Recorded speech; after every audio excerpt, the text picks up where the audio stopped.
One core aspect of the remodel was to make this more of a home for the biology students and to have at the center of that home this beautiful courtyard with this stunning piece of art that's about the last universal common ancestor of life is very cool.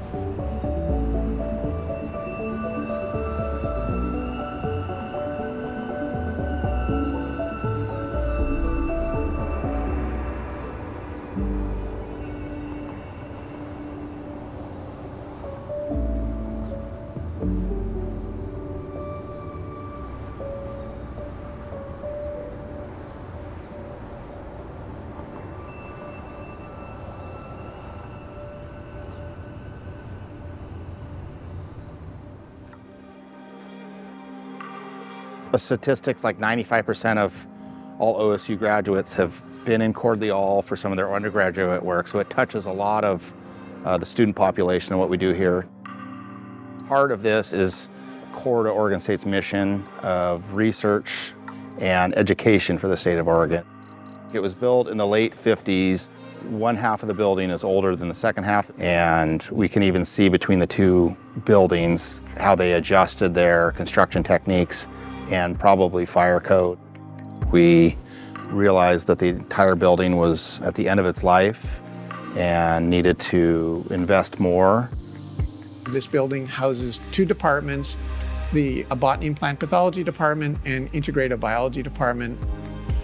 Those two departments combined study everything from bacteria to fungi to green plants to all sorts of different animals. I was on the committee that worked with the design team to do the remodel, and that led to my being on the committee to choose the artist that would contribute art to the building as part of the Percent for Art program for Oregon. I'll just say it wasn't an easy choice because we were very lucky as to how many good people we had. Public art, for me, is very integrated into the kind of civic infrastructure of a space. And I think it often is much more anonymous.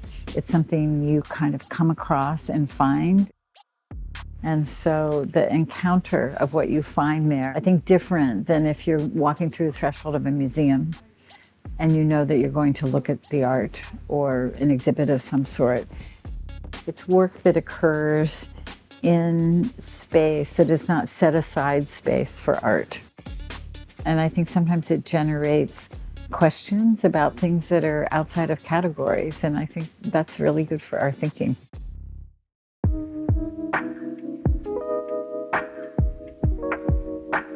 We loved some of her previous public art pieces. It was like, wow, you know, this is someone who thinks very, very deeply. That was pretty striking to me, was how deeply she thought about how many ideas were included in her pieces. But more so than what they actually necessarily even looked like, right? You know, they are visual art, but the concepts and the thought that went behind those concepts was what was striking to me. I did the northbound and southbound subway walls along the platform at the Cortland Station, WTC, which is World Trade Center location. It had been closed since 9/11. I hung out there about a year ago, just on the subway platform. It was a really interesting way for me to be there in that space and not announce myself at all as the artist, but more witness who's looking at it, who touches it.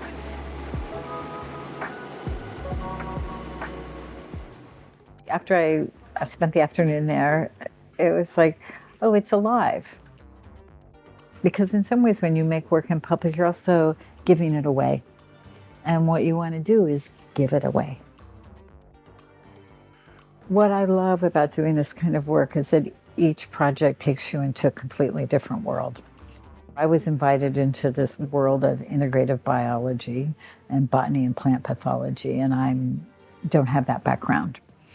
And so the initial visit was to meet with a lot of the researchers to begin to understand the building and understand it's one of its core missions is to bring these disciplines together. Anne, on one of her visits, asked to go out for dinner with a group, and we called ourselves Anne's process team. We were part of the process.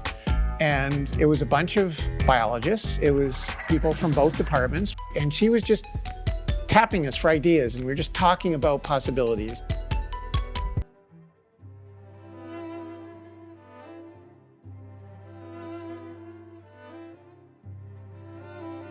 We had talked about the idea of having it so that it could somehow represent all the diversity of organisms that are studied in this building.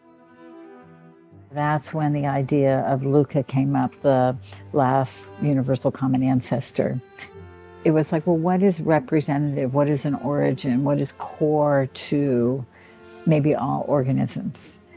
And how does a piece maybe bring those things together? And how do you work with the abstraction of the code, which is based in the letters of our Roman language? It's a gene that is involved in producing part of the machinery for translating the DNA code into the proteins, into the enzymes that run cells. And the gene in us would be called 28S ribosomal RNA. If you were to dive down into one cell, you could find in the nucleus of the cell the DNA, and along a stretch of the genome, you could find the sequence of this gene, and you could read off A, C, CCA, G, T, whatever it is, the actual sequence there. That stretch of atoms came from the mother cell of that cell we chose. And there could be this linear, direct molecular connection between all those copies. And you could go back even further in time, millions and millions of years. You could do the same for one of the cells in your body. And eventually, you'd find yourself at the exact same molecule within a body of an organism, some worm-like organism, probably like 1 billion years ago. And that stretch of DNA is the exact molecular ancestor of the copy of that gene in this beetle and in you. And that reconstructed sequence, the inferred sequence, is what is down in the papers down below.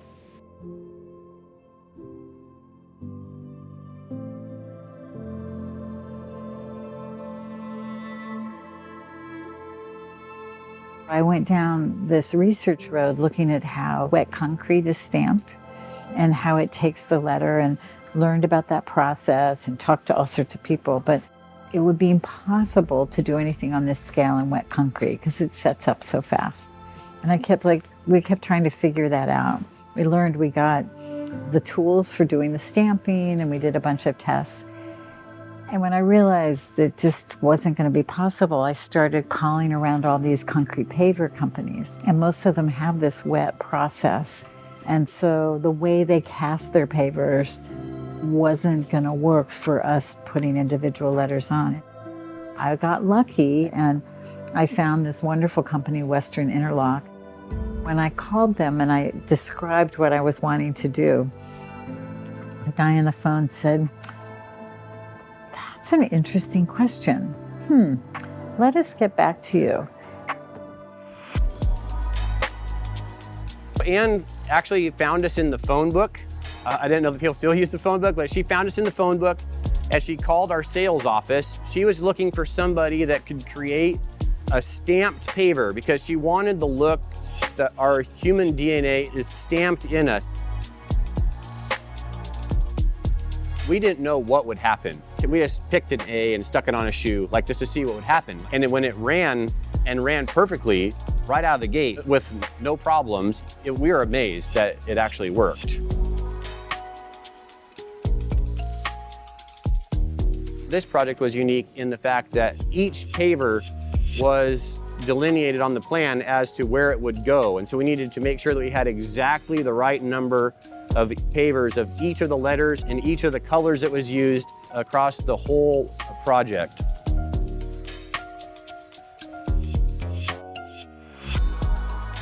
We were able to divide all that out and come up with the best ratio of each letter in our mold so that there would be a minimal amount of waste over the 31,000 pavers. That's something that set this project apart from a normal project that we would have. If somebody installed 6,800 square feet of pavers in their backyard, they're not going to have, 4 or 5 different iterations of the same thing that they're going to be worried about having come out in an exact order. In essence, we're making the paint for the painting. And we don't want people to notice the paint, we want people to notice the painting. We wanted the craftsmanship that we used in creating this product to fade down so that the work that she did can come to the top.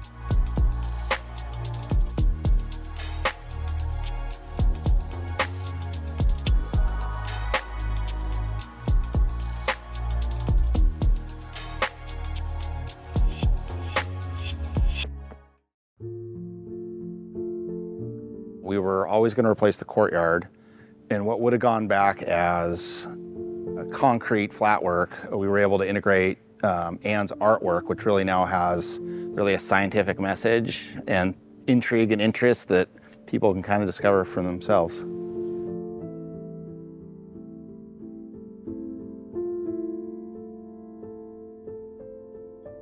We've done a lot of custom projects over the years, but nothing that was this intricate. We've done different things, whether custom colors or custom finishes for people or custom shapes, but that's just uniform.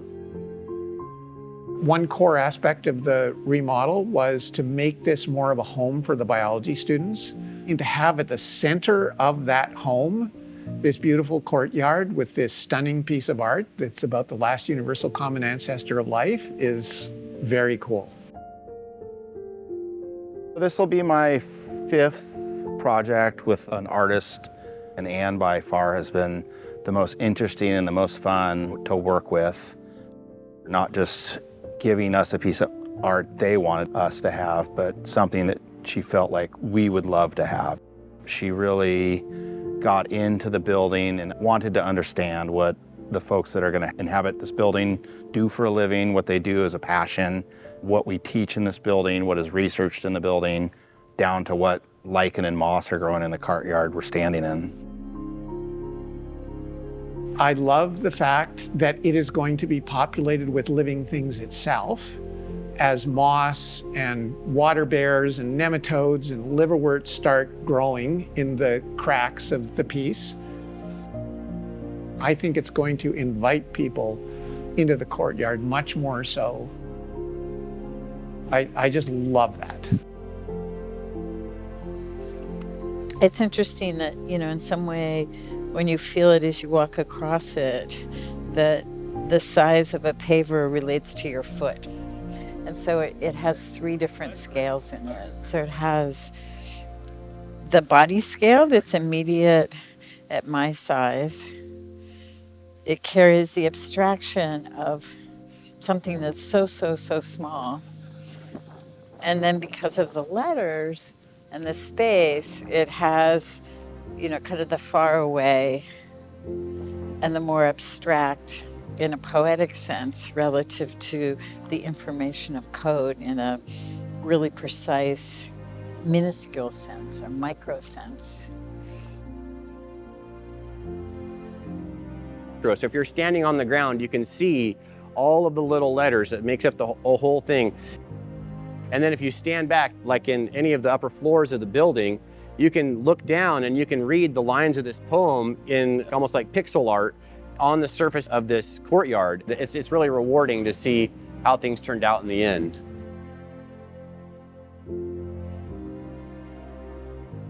The space itself is where people cross and can be together, and that is a central metaphor for the larger project of the disciplines and the building together.